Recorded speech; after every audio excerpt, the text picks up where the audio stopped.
Sa bawat pag-iyak ng bagong silang na sanggol, isang panibagong pag-asa ang dumadating. Noong 2023, mahigit 1.4 milyong sanggol ang sinisilang kung saan may tinatayang 13 sanggol ang ipinapanganak kada 1,000 populasyon.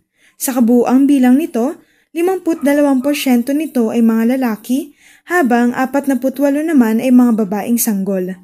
Ang buwan ng Setyembre ang nagtatala ng pinakamataas na bilang ng mga bagong silang kada taon.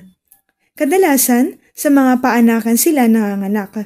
Hindi man kasing kinang ng mga malalaking ospital, bagamat ito ay sagradong lugar kung saan ipinapanganak ang kinabukasan.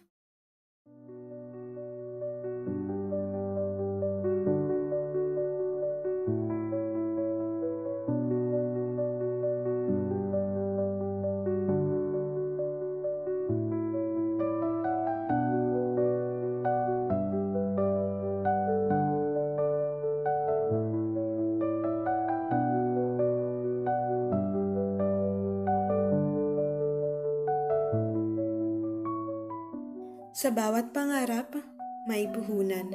At minsan, ang puhunan ay hindi lang pera, kundi sipag, tiyaga at puso. Sa panahon ngayon, hindi sapat ang isa lang ang hanap buhay. Paano kung ang iyong propesyon ay hindi mo lang gamitin para kumita, kundi para rin magserbisyo sa kapwa? Isang nurse ang nagpatunay na pwede itong pagsabayin. Isang lisensyadong nurse, isang mapagmahal na ina, at ngayon, isang matagumpay na negosyante. Kilalanin natin ang babaeng bumuo ng kanyang mga pangarap para sa mga kababaihan ng kanyang komunidad. Ito ang kanyang kwento at ito ang kanyang puhunan.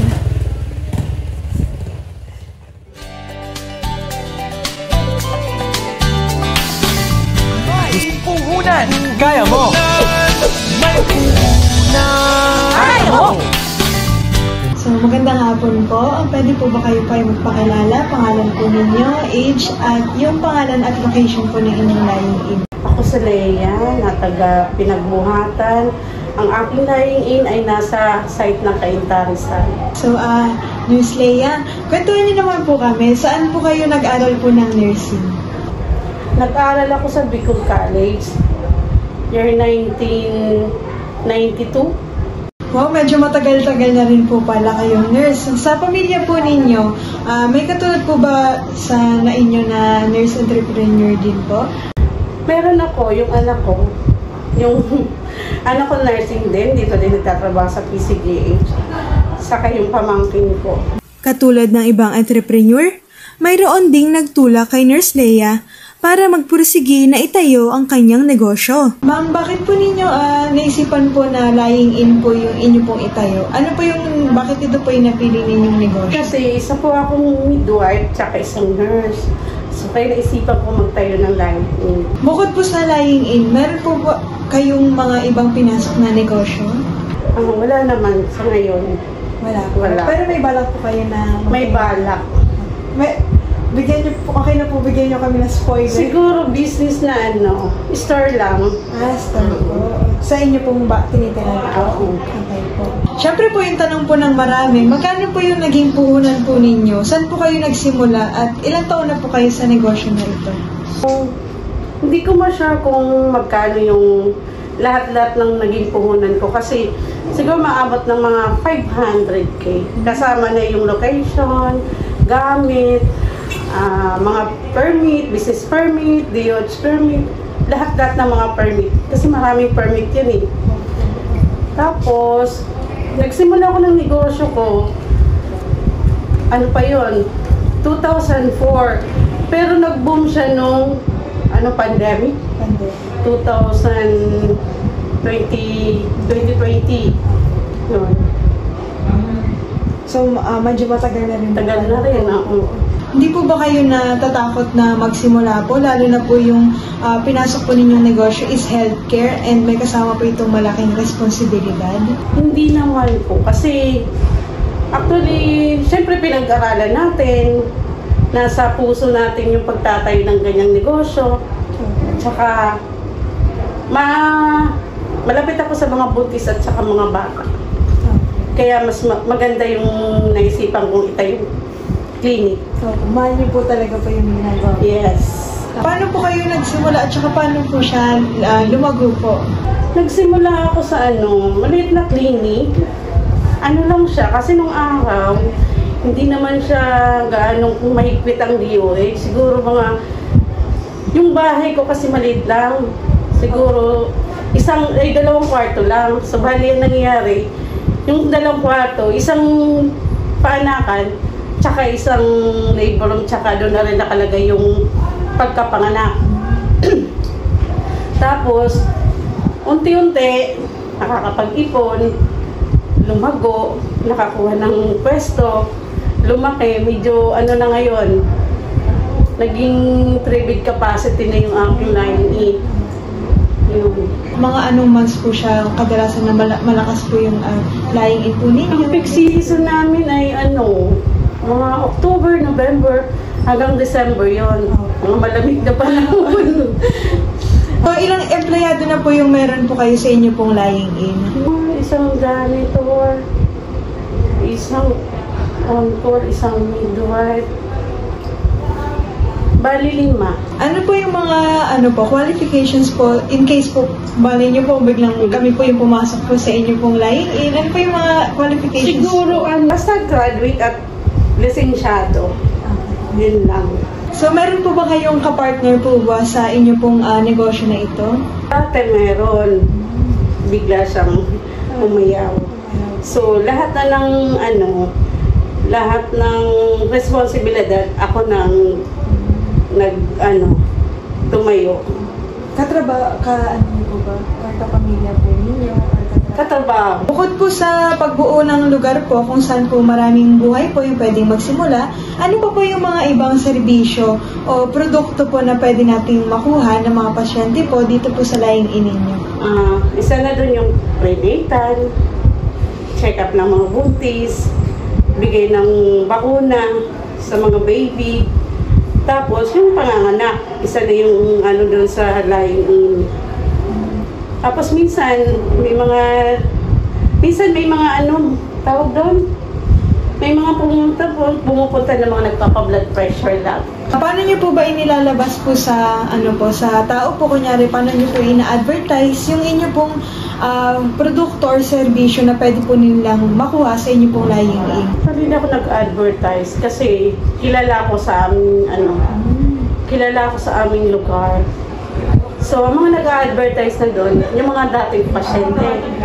So, yung isang pasyente, nagsasabi doon, oy, doon ka na mga nakasakay ganito.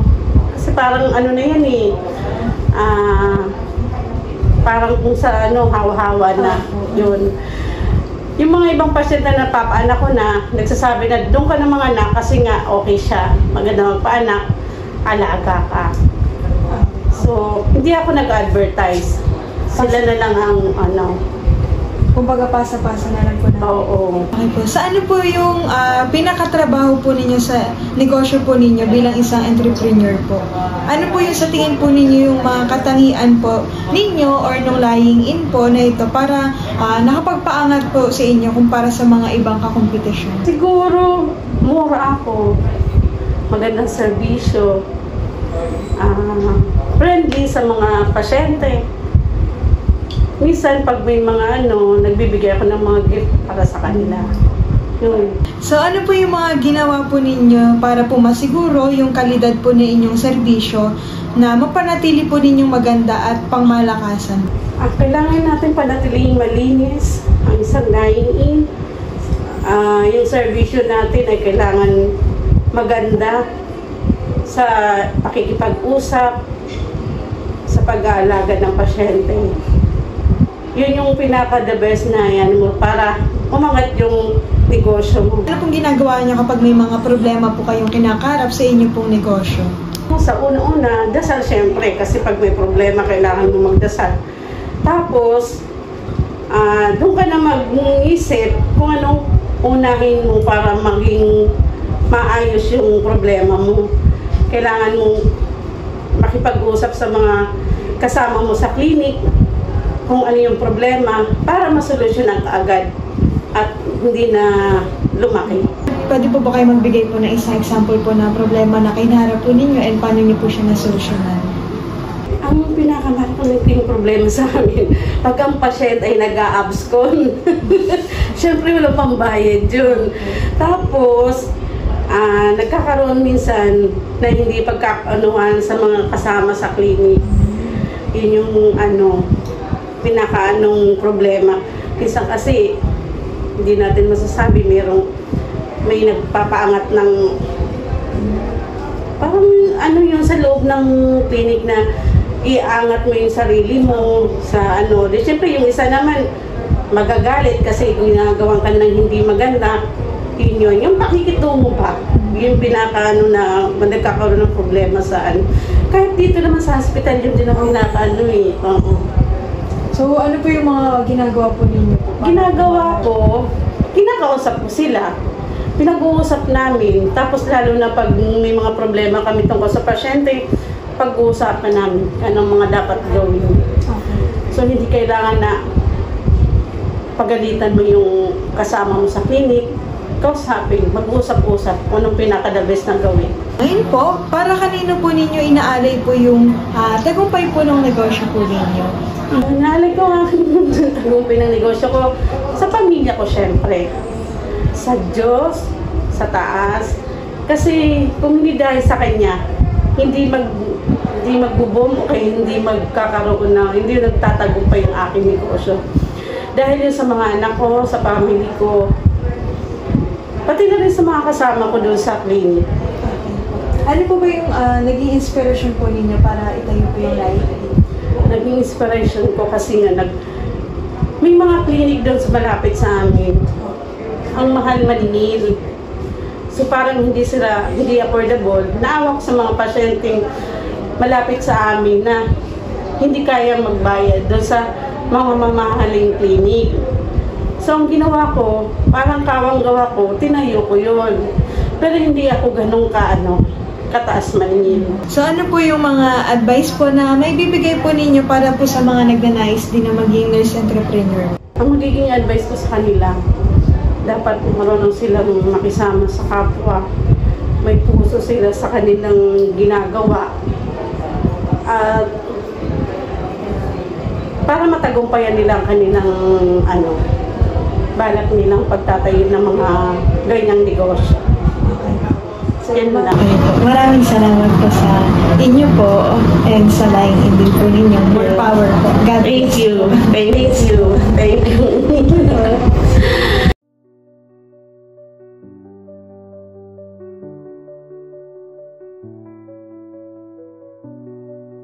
Interviewing Nurse Lilia opened my eyes to a side of nursing often overlooked.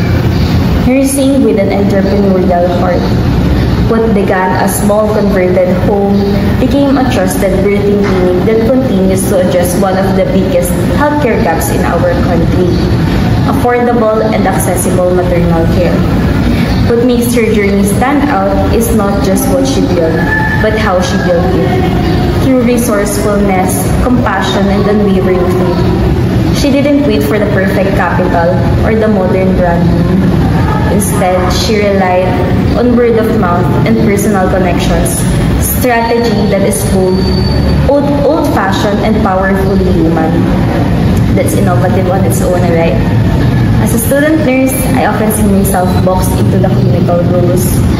But hearing Nurse Leah talk about setting up a clinic from scratch made me ask myself, what if I didn't wait for opportunities? What if I created them? Her approach embodies adaptability, initiative, and problem solving, especially in managing staff issues, patient financial constraints, and health policies. More than learning theories, I saw nursing entrepreneurship in real life, messy, humble, and impactful. And now, I carry the quiet ambition that someday, I too can make the healthcare closer, kinder, and more affordable, just like she.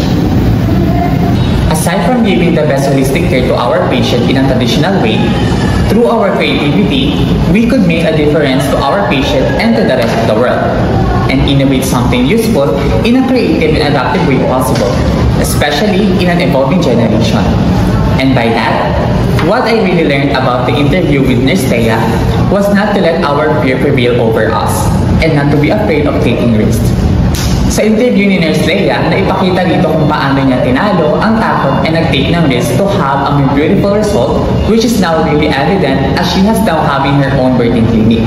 And I, as a nursing student, I was also inspired not to be afraid of taking risks in life and conquer my fear, to showcase my creativity and adaptability, for me to create something useful to my patient, and for me to grow personally and professionally as well. Additionally, I admire how they showed their creativity and adaptability using technology and social media to promote services, and many work hard to offer something new to patients. And through this, it really shows how nurses become the new entrepreneurs in today's generation. And through the creativity and knowledge we possess, it really shows how nursing is an art exists. Being a nurse entrepreneur is both fulfilling and challenging. It allows us to expand our knowledge and skills. Through our interviewee, we saw how she embodies dedication not only as a nurse and midwife but also as a business owner. Despite working for many years, she continues to balance her responsibilities at a public hospital while managing her own birthing clinic. Her commitment and compassionate care were evident, as many of her clients personally recommended her clinic after experiencing the quality of care she provided. For her, the clinic was never just a business. It was a place of service and genuine care. She was truly an inspiration, not only for future nurse entrepreneurs, but also for us student nurses. Her story showed how the combination of compassion, skill, and perseverance can lead to meaningful outcomes. She was able to provide quality care to those who could not afford to give birth in expensive clinics or who live far from hospitals, making a real difference in their lives. After our interview with Nurse Leia, I realized a lot of things from her statements. I learned that passion is really important. It inspires us to try more things with our passion and experiences na nagiging natin during our work sa hospital. It pushes us to try and innovate new products or create new services sa mga tao. I realized na yung word of mouth, it is really something, especially sa business world. Good communication and collaboration with your workers are also important para ma-provide yung high-quality service sa mga patient. In addition, yung faith niya kay God inspires me na I should have faith also, hindi lang kay God but also sa sarili ko in every journey na tatahakin ko, especially once I set my mind on venturing into health-related businesses. As a nursing student, Nurse Leia's entrepreneurial journey opened my eyes to the broader possibilities of nursing behind hospital walls. Her decision to start a lying-in clinic shows how nurses can transform their clinical knowledge and compassion into community-centered healthcare services. It reminded me that nursing is not limited to patient care alone, but can also involve leadership, innovation, and business management. I admire how she used her background as a nurse and midwife to provide affordable maternal and newborn care, especially in underserved areas. Her story highlights the importance of combining nursing skills with entrepreneurial thinking to address real healthcare needs. This reflection motivates me to prepare not just as a future nurse, but also a potential nurse entrepreneur who can lead change in the community. Ang kwento ni Nurse Leia ay super inspiring para sa akin. She started small like clinic lang sa bahay nila, but because of her dedication, compassion, and faith, napalago niya ito at naging successful yung negosyo niya at nakakatulong ito para sa mga maraming nanay at baby sa community nila. Hindi lang siya basta negosyo, nakapaglingkod din siya ng may puso.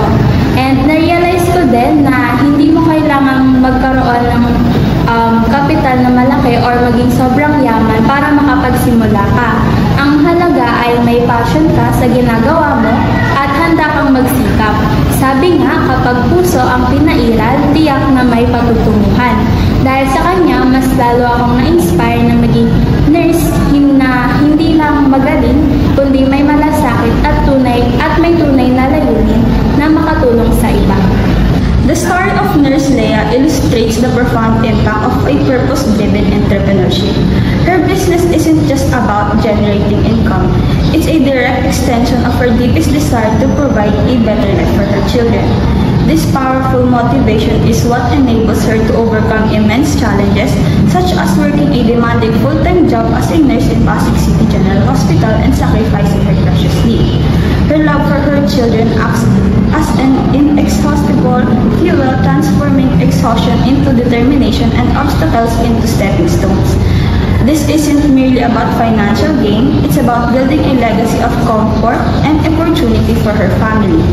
Her journey highlights that when a business is rooted in such personal and profound purpose, it can unlock an incredible reserves of resilience, creativity, and perseverance, ultimately leading to success far beyond what might seem possible.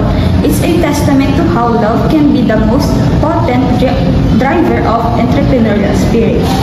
From my interview with Nurse Leah, I learned many valuable lessons about being both a nurse and an entrepreneur. She showed me that running a business is not only about earning money but also having a kind heart and helping people in the community. Nurse Leah shared that she doesn't need to advertise her clinic much because people already know her for giving good services.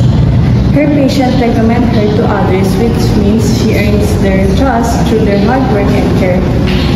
She also said it is very important to keep clinic clean, to be friendly, and also to be respectful and to give the best care possible.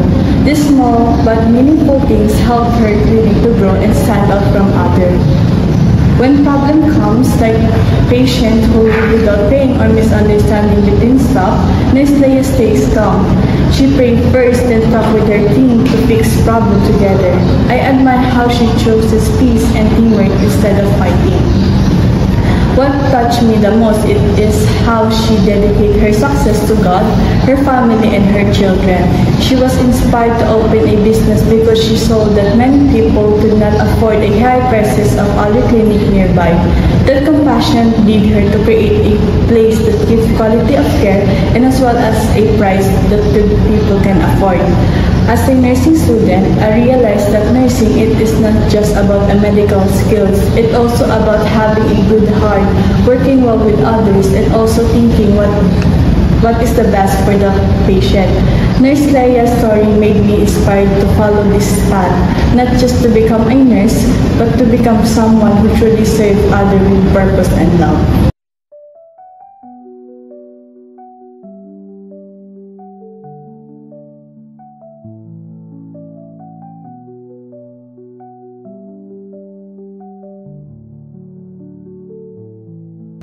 Ang bawat serbisyong may malasakit ay nagmumula sa isang pangarap.